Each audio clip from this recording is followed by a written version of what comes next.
What is up, everybody? Logan here again with another video coming right at you. And today we had a perfect week. We were 5 for 5 on the trades. We had take profits on all of them. And we're going to get into this one and get into, of course, the expected move math, the gap up, gap down. Today was crazy, right? If we go to the SPX stock, we did call credits and we won today because we took it back here and took it off down here. We'll go into those fills. I'll show you guys what we did with the Discord today. And then I mentioned possibly double dipping on this trade at the end of the day. The reason I didn't, though, was we were breaking out of resistance, right? And then once we crossed that 37.35 mark, that's when it got pretty volatile towards the end of the day. And I was glad I was not in 37.65s anymore. But it would have been a good trade. It would have expired worthless. And that just continues to prove the EM strategy as being a legitimate strategy if you're interested in trading these markets in the zero DTE form. Before we get into this video, I do want to thank you guys for all the channel support. I couldn't do this without you. We're at 10,884 subs. We're 16 away from 10,900. So if you guys aren't subscribed, please subscribe now. Comment below a stock chart emoji on whether you think the market's going to go up next week or down. And definitely leave a like on this video if you could. I really appreciate the views growing, the watch hours. This is all absolutely incredible, and I appreciate it big time. And if you guys do want to know, one guy's been helping me out quite a bit. He runs this company over here with marketing, Champion Digital Media. And I don't even get paid to say this. This is just saying like how happy I've been with a lot of the channel growth that he's helped me with. You guys get $500 off if you want a marketing service, if you just mention that I sent you there.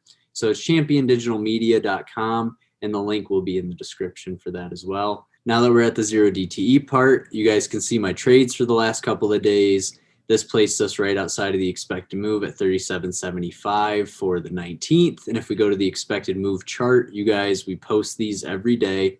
If you guys want to come check it out, you can come trade with us in the Discord, and I do run discounts. If you like to sign up for 3 months, 6 months, or a year, you can be heavily discounted up to 40% off of the current monthly rate by doing that ahead of time. But if we go to the 19th here, Vance posted, and you can also, you guys can look, Grand Calabash posted as well. Down here, we're taking EM at close was 49 for that Wednesday, previous close of 37.19, with the EM high at 37.68. And then that's what made me make that decision for that trade was even though we were just outside the EM, the day looked negative. We had been up 1%, but all the market internals showed that we were most likely either going to chop or head down. And then we put that on, and I think within 30 minutes, the market started to drop. It actually dropped quite a bit that day, and then we took the trade off and won. And then same with yesterday was a little more rough, right? We were pushing towards the top of the EM, but we did end up getting out of that trade as well, and it worked out as well. And then we're going to take a deep dive into today's trade because of how crazy the movement was. But at 8:12 this morning Mountain Time, which is 10:12 Eastern, we'll hop over to the stock. That was right at that top. So like I timed this again very well, just using market internals and the expected move math, right?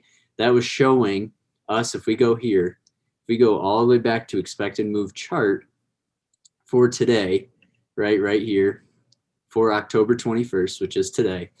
Previous close was 36.65, and we were at that moment testing that EM high. We were right at that 37.10, 37.12 when I put that trade on, and I put us above the 2 times EM high because that's my next statistic is I want to see, even though we exceeded the EM today, right? The expected move is exceeded.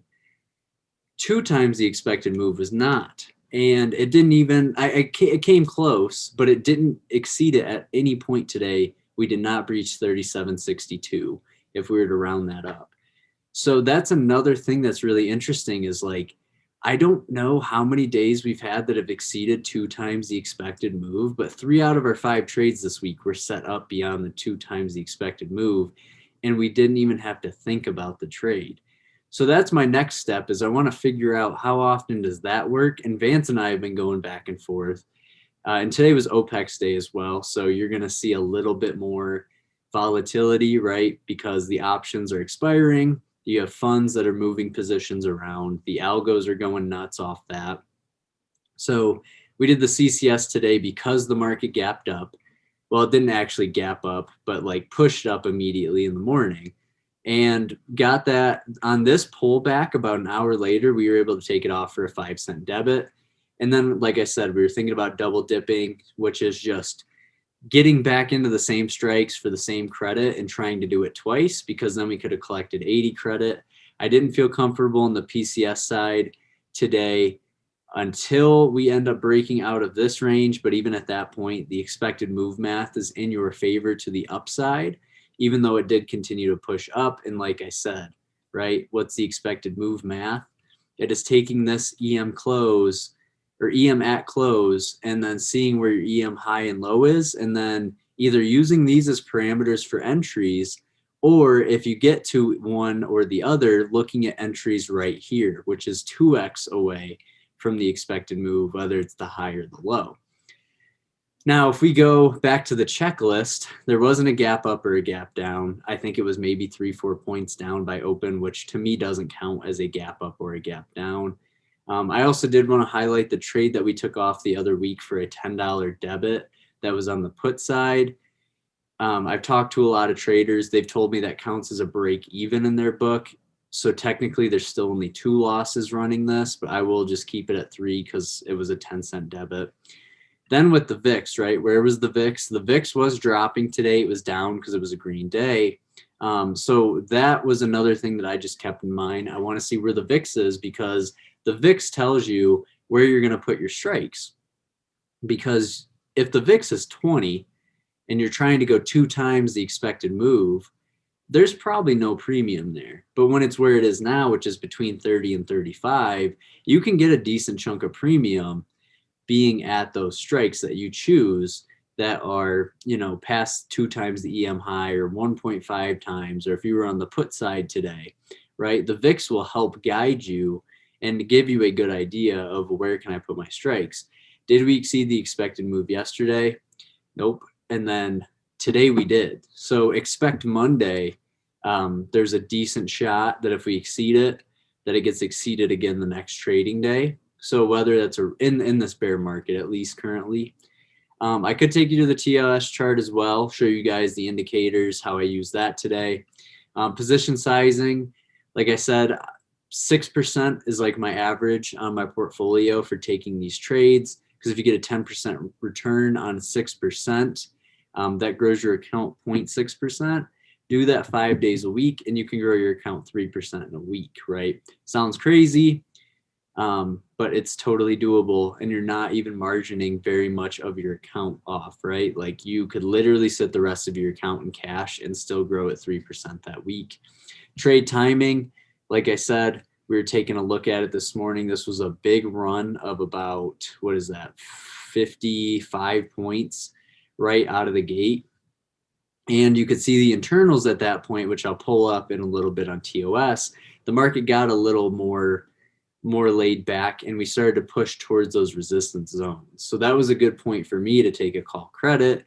And then the market fell back, able to take it off. And then I was done for the day by, 11 o'clock Eastern, which is 9 o'clock Mountain Time, which is what I'm currently on. Choosing the strikes, which I went over briefly, which was just me saying, okay, the 2x EM high, I'm just going to margin 6% of my account and see what we can get there. And then that was the strikes that we end up getting, which I posted 37.65. This places us at that 2x EM high zone.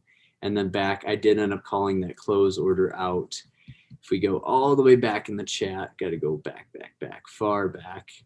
Right here, yep, I'm working a buy to close for 5, and then a lot of people were able to get out very quickly because it just immediately fell, and we were out of that trade, like I said, by 9 o'clock, which made it really nice.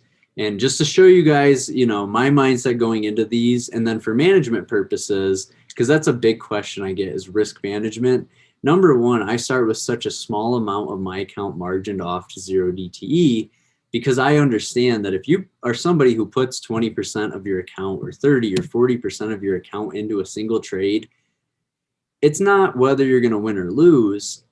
All trading comes down, it's all a mental game of how can you control your emotions. So I do my best possible thing to make money and also to know where I stand emotionally, because there's a point in the day where I go to the gym, right? And if that's during market hours, I don't want to be the guy who's under the bench press and I'm on rep 2 or 3 and then I go, oh my gosh, I haven't checked the market in 30 minutes. What if I'm in the money? And then I'm repping really quickly because I'm trying to check my trade, or I get stressed and I can't focus at the gym or whatever it is, right? So risk management is all about your mental well-being. It is all about, where do you start your position, how many contracts, and does that make you emotional? Because your main goal as a human, right? And I studied to be a psychologist in college for a while, and I worked one-on-one with a therapist for years, right? Because I'm that into psychology. And one of the crazy things about people when it comes to working with money, but also just in life, is we are feeling beings first. We feel things, so it's hard for us to make a complete rational decision, especially when it comes to our money, right? Like, I bet some of you guys listen to this drive a car that is super nice, that is not an absolute necessity, but you felt like that was the car you had to have, right? So you're going to get these feelings, and your main goal is to reduce them as a trader. It's not to completely get rid of them and be completely emotionless, because I think that is very difficult. But from a risk management standpoint, I know that if I have 6% of my account margined, I roll when my criteria gets breached, which I go over in the zero DTE guide video on when to stop out, when I roll. But it's mainly based around pivot points and support and resistance, right? I'm not the type of guy that puts these trades on because of a delta. I think those traders that place trades just because of delta are going to really disadvantage themselves over the long term on their consistency. So if we're looking at other traders that try to tell you, hey, trade off delta, Tasty works. I think what's going to happen is you guys are going to find that you're going, or Tasty trade, whatever. I think you guys are going to find that you don't really have much of a criteria of why you're in the trade and why you're not, and the mindset of, you're basically just a deer in the headlights if something goes against you, and you need the capital for rolling if you're somebody who is going to roll trades. I'm someone who would rather do that. And that brings us down to our expectations down here that we're going to wrap this video up with, because I don't want to take up too much of your time, but it just comes down to consistency, right? Building 68 out of 71 trades, winning in a row. This week was insane, right? Super incredible. Everything worked out almost effortlessly this week, which was super nice.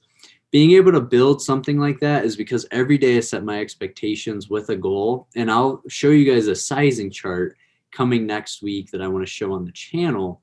But expectations are one of the hardest things as a trader, because the good traders are really, they set low expectations and they set really rigid rules, where bad traders set rigid expectations and not strict rules, right? So that's one thing, is you have to be fluid with your expectations, like water, right? Water flows, water falls, right? It just flows down the stream. That's how your expectations should be. And your rules as a trader should be strict, but most people are strict on their expectations of, I need to make this X amount a day or this amount of trades, and they're rigid on their rules, where something goes against them and breaks all their criteria. And then it's like that one, what's the I'm fine meme? This is the trader right here that is sitting there with loose rules and rigid expectations, right? Because nobody in this situation would continue to choose to put themselves in that situation. So that's everything coming down to the checklist, coming down to the zero DTEs, how we've been running them. If you guys have seen the other videos, hopefully this continues to bridge everything together for you. Today was a crazy day. Most people probably got stopped out because they got greedy and put themselves within, the expected move. Or even if you did place yourself without it and it gets broken, what do, right? For me, it was an easier day because I took myself out and my risk off, looked at double dipping, and told myself it was not worth the risk today. And it would have been fine, but I would have gotten shaky out back here, maybe would have taken the position off as well. So that's something to definitely keep in mind. But I do want to say I appreciate all the support as always. Make sure you guys leave a like, comment a stock chart emoji down below. And that's going to be everything for me in this video. And I will see you guys in the next one.